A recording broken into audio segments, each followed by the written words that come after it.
네, 강프로입니다. 자, 하나마이크론 봅니다. 하나마이크론 1.2% 빠지고 금요일 날 끝났습니다. 자, 그런데 하나마이크론이 다른 반도체 종목군들에 비해서 올해 들어서는 그렇게 큰 변동폭이 조금 없죠. 약간 좀 시세 측면에서 좀 부족합니다. 자, 그러다 보니까 약간 조금 불안을 느끼시는 분들이 있을 것 같아요. 특히나 4월 달에, 그쵸? 반도체 종목군들이 대거 하락을 하고, 뭐 엔비디아나 그런 쪽도 지금 뭐 AI 반도체를 포함해서, 그쵸? 전체적으로 뭐 서버 쪽까지 같이 강세를 보이던 그런 상황에서도 하나마이크론은 상대적으로 약한 움직임을 보였었던 게 사실입니다. 자, 그런데 여기서 우리가 생각해야 될 게 기본적으로 미국의 반도체에 대한 추세를 따라가는 것은 맞습니다. 하지만 여기 미국의 반도체를 지금 이끌어가는 건 엔비디아잖아요. 그쵸? 엔비디아인데 한국 시장의 반도체를 이끌어가는 건 메모리입니다. 메모리. 그쵸? 미국은 비메모리고 한국은 메모리 반도체 이 두 가지 차이가 있어요. 그런데 여기 생각해야 될 게 엔비디아 같은 경우에는 우리가 이렇게 보시죠.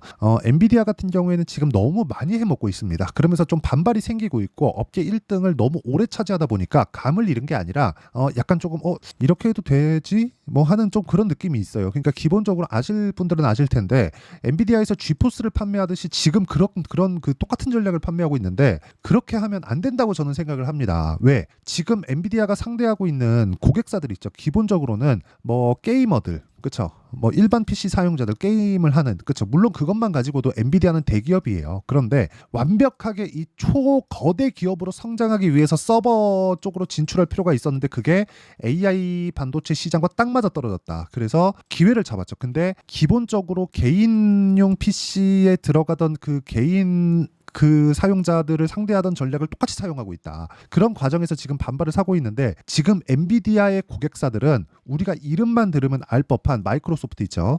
그리고 뭐 구글, 뭐 아마존 이런 쪽입니다. 그리고 엔비디아는 설계 기업이에요. 여기는 장치 산업이 아니에요. 그러면 여기서도 할 수 있다는 겁니다. 여기가 돈이 엔비디아보다 많았으면 많았지 없지 않아요. 그렇죠? 그리고 무엇보다 지금 여기서 쿠다를 내세워서 야, 우리 게 제일 편해 이러고 있거든요. 그런데 여기 마이크로소프트나 구글이나 아마존이나 여기는 이름 들어보면 뭐가 생각나나요? 소프트웨어 회사예요. 그쵸? 그럼 답이 나온 거죠. 야, 설계 내가 할 거야. 성능? 야, 그래 니네가 더 좋아. 근데 소프트웨어? 내가 니보다 더 잘 만들 걸? 지금 이 꼬라지가 나고 있는 거예요. 그러다 보니까 엔비디아는 약간 공격 아닌 공격이 아니라 그냥 대놓고 공격을 받고 있죠. 그리고 여기서는 특히나 이 설계 기업 쪽은 정말 인적 인프라가 중요해서 빼올라면 빼올 수 있습니다. 돈 많이 주면 되니까. 물론 거기서 뭐 짐 켈러라든가 이런 진짜 이 고차원적인 이 기술자들이 있죠. 근데 이 사람은 원래부터 옮겨 다니는 사람입니다. 애플에서 들어가서 애플 실리콘을 거의 뭐 기초부터 닦아왔고 그리고 테슬라의 도조칩을 만들었고 AMD 망할 때 들어가서 AMD 살려놨고 지금은 인텔에 가 있는 걸로 알고 있습니다. 아니다. 인텔에 지금 이 기반을 만들어 놨을 거예요. 그리고 나서 패키징화가 들어와서 하고 있는 건데 이게 우리가 그 생각해야 되는 게 그거라는 거죠. 엔비디아가 지금 어느 정도 공격을 받고 엔비디아가 죽는다는 게 아닙니다. 점유율이 떨어진다는 거지. 근데 이런 상황이 지속되더라도 메모리 반도체 쪽은 장치 산업이 여기는 기본적으로 마이크로소프트나 이런 쪽에서 들어와서 할 수가 없어요. 굳이 이런 대규모 투자를 해가면서 재고를 떠나면 그 가면서까지 할 필요가 없다는 거죠. 여기는 이미 생태계가 구축되어 있는데 마이크로소프트에서 자금 투입을 한다 그래서 이거를 성능 따라잡는 것도 문제인데 성능을 따라잡기 위해서는 팹이 있어요. 공장. 그쵸? 그런 생태계를 갖추고 있는 게 지금 하나마이크론이 거래하고 있는 삼성전자, 하이닉스, 마이크론의 그쵸? 그런 생태계다. 그래서 미국의 반도체가 어느 정도 약세를 보이더라도 지금 메모리 반도체가 상대적으로 강한 움직임을 보이고 있는 이유가 그것 때문이다. 그런데 그 중에서 하나마이크론은 기본적으로 가지고 있는 레거시 반도체에 대한 그런 부분에 대한 영향이 조금 더 크다. 하지만 HBM도 결국에는 레거시 반도체가 될 수밖에 없고 제가 이거 하나 보여드릴게요. 여기 4분기 지난 4분기 그러니까 23년도의 사업 보고서입니다. 여기 보면 이 내용이 있죠. 반도체 제조 관련돼서 즉 장비 관련된 매출이 삼성전자에도 있고 하이닉스에도 있습니다. 근데 여기서 삼성전자에 대한 비중이 조금 커요. 크다 보니까 약간 한미 반도체에 비해서 밀리는 조금 그런 움직임이 있는데 실제로 실적을 보더라도 알 수 있습니다. 내용을 보시면요. 500억으로 50%가 낮아지는 상황에서도 한미 반도체와는 달리 약간 조금 실적이 약간 좀 긍정적인 상황을 만들어냈다는 거죠. 근데 여기서 한미 반도체에서 이 TC 본딩 장비 있죠. 후공정 패키징 장비가 HBM하고 딱 맞아 떨어져서 이 그 하이닉스하고 한미반도체는 완전히 이 붐업을 한 거고 하나마이크론은 그것에 약간 조금 못 미친다. 이런 아쉬움이 조금 있다. 하지만 가격적인 이런 부분을 감안했을 때 지금 현재 반도체 평균적으로 이 평가를 받는 실적이 나오는 쪽에 이 평균적으로 평가를 받는 쪽이 있죠. 그 부분보다는 약간 조금 못 미친 그런 감이 있기 때문에 삼성전자의 가격대를 보고 나서 하나마이크론의 타점을 잡으면 전혀 문제 없는 그런 상황을 만들 수 있다는 겁니다. 자, 그러면 이 내용에 맞춰서 우리가 뭘 해야 돼요? 가격대 잘 잡아야 된다. 그쵸? 여기에는 무조건 삼성전자를 베이스로 가격을 잡아야 될 필요가 있고요. 그 얘기를 제가 계속해서 드리고 있어요. 삼성전자의 가격을 보지 않고 하나마이크론의 가격을 잡으면 잘 못 잡습니다. 그리고 보시면요. 삼성전자의 좋은 호재가 딱 나오자마자 뭐가 나왔어요?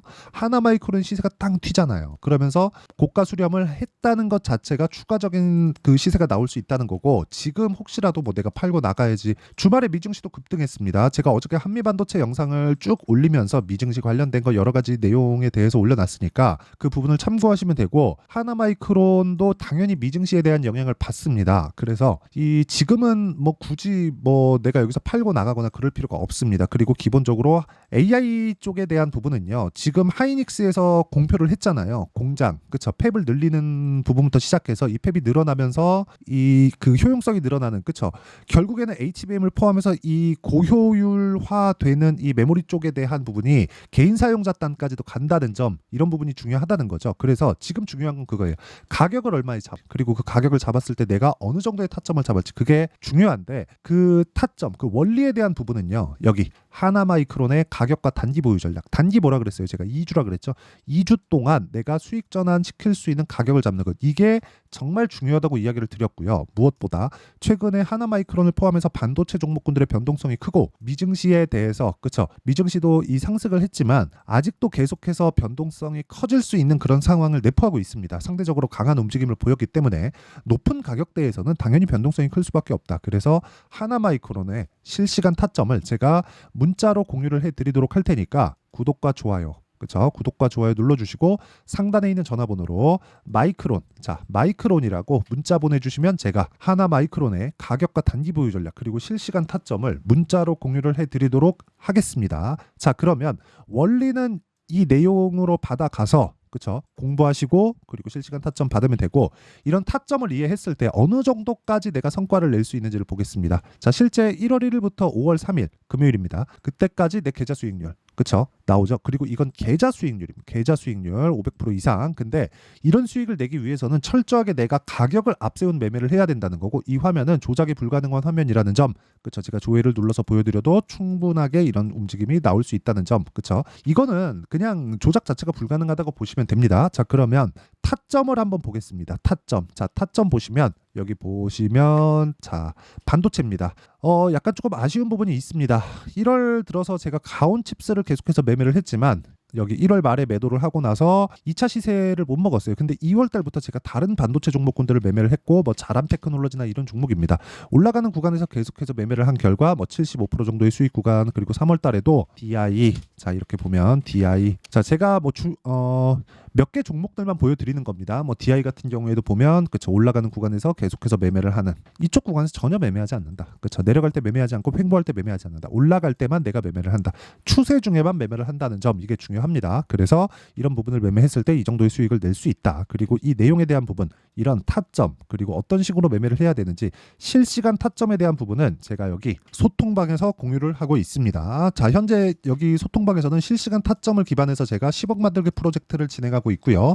이 내용을 뭐 어느 정도 한 일주일 정도의 상황을 보면 여기 4월 26일 지난 금요일입니다. 시장가 매수 선익 시스템 8시 49분 정확하게 진행된 내용이 있고요. 선익 시스템을 보더라도 선익 시스템, 자 내용 보시면요. 올라가는 구간에 매매를 했을 때 꾸준하게 수익을 보는 그런 상황을 만들어낸다는 점, 뭐 상한가 가고 그 다음날 하락을 하더라도 그 다음날 급등하고, 이런 상황이 즉 높은 변동성 구간이 신고가 구간에서 발생한다는 점, 이런 부분을 소통방에서 공유하고 있다. 그래서 구독과 좋아요 눌러주시고 상단에 있는 전화번호로 구독 또는 10억이라고 문자 보내주시면 제가 소통방 입장 링크를 요 번호로요 제가 다 공유를 해드리도록 하겠습니다. 자, 그러면 그쵸, 내용 정리하면 그렇습니다. 올라가는 구간에서 봐야 된다는 거지만 하나마이크론의 가격대는 지금 삼성전자를 기반해서 이 얘기예요. 하나마이크론이 상대적으로 HBM 관련된 그쵸, 선단 공정 관련된 부분에서 약간 좀 뒤처진 감이 없지 않아 있다. 하지만 삼성전자와의 돈독한 관계, 그리고 레거시 반도체에 반등하는 등, 그리고 실적에 대한 부분, 그렇죠, 이런 부분을 감안하면 지금 뒤집었을 때 삼성전자가 만약에 높은 가격에 있는데 하나마이크론이 시세가 안 나와요.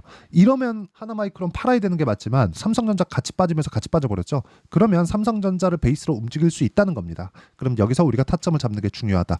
이런 부분을 이해했을 때 어느 정도까지 타점을 잡을 수 있고 어떻게 분류를 하고, 그리고 내가 어느 정도의 성과를 낼 수 있는지, 그리고 다음 종목을 뭘 잡아야 되는지, 이 내용에 대해서 제가 다 이해를 시켜드리도록 할 테니까 영상 끝까지 시청하시고요. 모든 분들이 성공 투자하셨으면 참 좋겠습니다. 자, 24년도가 돼도 여전히 시장은 녹록지 못합니다. 이런 상황이 벌어지는 건 어쩔 수 없습니다. 이런 상황에서도 수익이 나는 종목들의 구조는 변하지 않습니다. 즉, 대시세 종목에 대한 구조는 변하지 않는다는 거고, 실제 제가 소통방에서 지속적으로 이야기를 드리고 있는 내용도 대시세 종목이나 시장 주도주를 공략하는 건 철저하게 가격 분석을 하라고 이야기를 드리고, 가격 분석 이후에는 이슈에 대한 파악, 그리고 이슈를 파악하고 나서는 다시 내가 얼마에 매수할지 그 타점에 대한 부분을 지속적으로 언급을 하고 있습니다. 자, 근데 생각해 보세요. 시장이 굉장히 어려웠습니다. 어려운 상황에서의 어떤 종목들이 강했냐 보면 반도체와 그리고 바이오입니다. 자, 실제 여기 보면요. HLB에 제가 실제 매매한 내용을 띄워놓고 보여드리고 있는데 1월 22일부터 매매를 시작해서 4일 동안 31%의 수익 마감이 됐고요. 그리고 여전히 신고가 종목입니다. 자, 그리고 그 다음 어보브 반도체, 이름을 보시다시피 반도체 종목이죠. 그리고 AI 반도체는 지속적으로 강세를 보이고 있습니다. 이 종목도 신고가를 먼저 달성한 이후에 제가 21%의 단기간에 21%의 큰 수익을 내고 마감이 됐습니다. 다시 재공략을 준비하고 있고, 이런 부분은 소통방에서 다 공유를 해드립니다. 자, 그리고 코세스, 자, 코세스 같은 종목도 당연히 그쵸, 신고가 종목이고요. 그리고 반도체 종목입니다. 이 종목도 영업일 기준에서 이틀 동안 대략 한 15%의 수익 마감이 됐습니다. 내용을 한번 보시면 어떻습니까? HLB를 포함해서 뭐 30%, 20%, 뭐 15% 이런 식의 수익이 지속적으로 발생하고 있는데, 이 세 종목 모두 다 신고가 종목이고 1월 달에 시장이 약세를 보이고 있는 구간에서도 강했었던 그런 종목입니다. 특징점이 하나 있는데 그 이슈에 앞서서 가격이 먼저 반영했다는 거죠. 그렇게 제가 가격을 먼저 보고 이슈에 대해서 파악하는 이유는 결과적으로는 큰 시세를 먹기 위한 사전 준비 작업입니다. 실제로 큰 시세를 먹기 위해서 사전 준비 작업을 했을 때 여기 레인보우 로보틱스 127%, 그리고 ISC 98%, 그리고 한미반도체 97%의 큰 수익을 내는 상황을 만들 수 있습니다. 어떤 식으로 소통방에서 진행됐는지, 그쵸, 그 상황을 제가 이야기를 드린 건데, 이런 상황도요 당연히 신고가를 공략했을 때 가능한 겁니다. 자, 그러면 이번에도 마찬가지입니다. 그쵸, 정부 주도의 코리아 디스카운트 해소 방안이 2월 달에 발표를 하고요. 그리고 2월 달에 발표된 내용을 토대로 주가가 움직이는 게 아니라 이미 움직인 내용이 있죠. 실제 이 내용은 크게 중요한 게 아니라는 겁니다.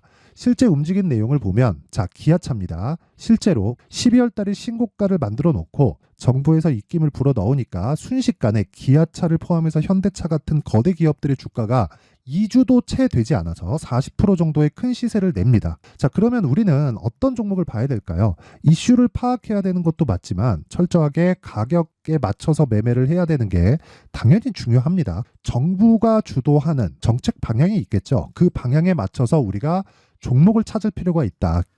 자, 그러면 답이 나왔습니다. 정부가 주도하는 방향에 맞춰서 제2의 기아차를 찾는 게 지금은 중요하다. 근데 정부 정책의 방향에 맞게 가자. 그랬을 때 앞서서 제가 보여드렸었던 내용인 여기 레인보우 로보틱스 127%, 그리고 ISC 98%, 그리고 한미반도체 97%와 같은 수익을 낼 수 있습니다. 물론 시간에 대한 부분은 최소 2주의 시간이 필요하고요. 그리고 최장 3개월 안에 끝내야 됩니다. 자, 기아차의 시세를 보셨던 것과 같이 2월 달에 정부 정책의 방향이 결정되고요. 바로 3월 달이면 시행입니다. 자, 그러면 우리는 거기에 맞춰서 당연히 종목을 찾아야 되고, 제가 제2의 기아차를 찾아놨습니다. 제가 아까 전에 소통방에서 이야기를 드렸었던 내용 다 공개를 해드렸는데 그 내용처럼 종목만 받고 싶다 하시는 분들은요. 상단에 있는 제 전화번호로 대시세, 자, 대시세라고 문자를 보내주시면 정부 정책의 방향에 맞는 종목을 모든 분들에게 무료로 공개를 해드리도록 하겠습니다. 자, 제가 원하는 건 채널 성장이 목적입니다. 자, 그래서 구독과 좋아요 꼭 좀 부탁드리고요. 모든 분들이 정부 정책에 맞는 방향으로 매매를 이어가서 큰 수익 보셨으면 좋겠습니다.